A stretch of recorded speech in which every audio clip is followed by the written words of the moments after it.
Masihkah Anda ingat ketika timnas Indonesia dibantai 10-0 oleh Bahrain? Sebelum kita bahas, tekan tombol subscribe dan aktifkan loncengnya untuk mendapatkan info terbaru lainnya. 29 Februari 2012, timnas Indonesia menjalani laga melawan Bahrain pada lanjutan kualifikasi Piala Dunia 2014. Kala itu, sepak bola Indonesia bisa dikatakan sedang carut-marut atau sedang dalam kondisi terpuruk. Pasalnya, ada dua kompetisi di Indonesia yang sedang bersaing, yakni ada Jarum Indonesia Super League dan Liga Primer Indonesia.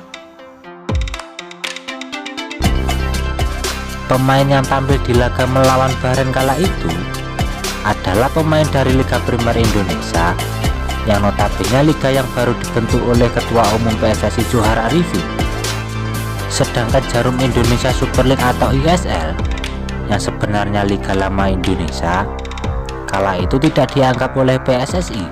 Alhasil, para pemain yang bermain di ISL tidak bisa membela timnas Indonesia karena dianggap bukan pemain FIFA. Pelatih timnas Indonesia yang kala itu dipegang oleh Aji Santoso mengambil pemain seadanya dari Liga Primer Indonesia untuk menghadapi laga melawan Bahrain. Kala itu, timnas Indonesia bisa dibilang berangkat dengan performa yang terbatas. Alhasil, Indonesia menjadi bulan-bulanan oleh Bahrain. Indonesia mengalami kekalahan terbesar dalam sejarah, yakni kalah 10 gol tanpa balas. Pada pertandingan ini, ketika laga baru berjalan 2 menit, timnas Indonesia harus bermain dengan 10 orang karena kiper timnas Indonesia terkena kartu merah lantaran membuat pelanggaran di area kotak penalti sendiri. Dan hingga ujung pada babak pertama, timnas Indonesia harus tertinggal 4-0, dan pada akhir laga timnas Indonesia dipaksa menyerah dengan skor yang sangat telak, yakni 10-0. Pertandingan ini pun bisa dibilang pertandingan paling buruk timnas Indonesia di laga resmi. Selain kalah telak 10-0, dalam satu pertandingan timnas Indonesia mendapatkan 5 kali hukuman penalti. Dan beruntungnya, kiper pengganti timnas Indonesia berhasil menggagalkan 3 penalti pemain Bahrain. Pertandingan ini pun membuat para pendukung timnas Indonesia kecewa dan membuat curiga banyak pihak termasuk organisasi polisi kriminal internasional atau bisa disebut dengan Interpol. Mereka menduga Indonesia main mata dengan Bahrain.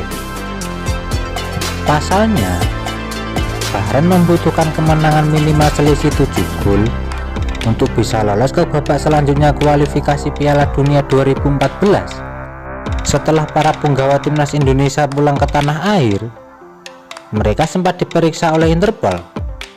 Hal ini dibeberkan oleh bek timnas Indonesia kala itu, yakni Diego Michel. Kami pernah kalah 0-10 lawan Bahrain. Pas kami pulang, di Jakarta diperiksa Interpol dari Inggris. Terus satu persatu harus ke hotel, harus masuk ke kamar, cerita Diego Michel dalam kanal YouTube KRTV. Lalu, mereka putar pertandingan. Ditanya mengapa tak gerak ke sini. Mereka tanya saya, "Kamu terima uang?" Tidak ada, serius," jawab Diego Michel. Diego sendiri mengaku berita timnas Indonesia dibantai oleh Bahrain terdengar hingga ke Belanda. Dia pun menceritakan soal kondisi Indonesia saat itu. "Sampai Belanda ketawain saya, Indonesia kalah 0-10. Itu pra Piala Dunia. Berapa menit mereka dapat 5 penalti, kiper kartu merah, tapi saya tak takut, soalnya kita tak aneh-aneh," tutup Diego Michel. Dan menurut kami, kekalahan 10-0 atas Bahrain ini menjadi kekalahan terbesar timnas Indonesia di ajang resmi, serta performa terburuk timnas Indonesia dalam sejarah karena mendapat hukuman 5 penalti dalam satu pertandingan. Sekian info dari kami. Jangan lupa subscribe, dan aktifkan loncengnya untuk mendapatkan info terbaru lainnya.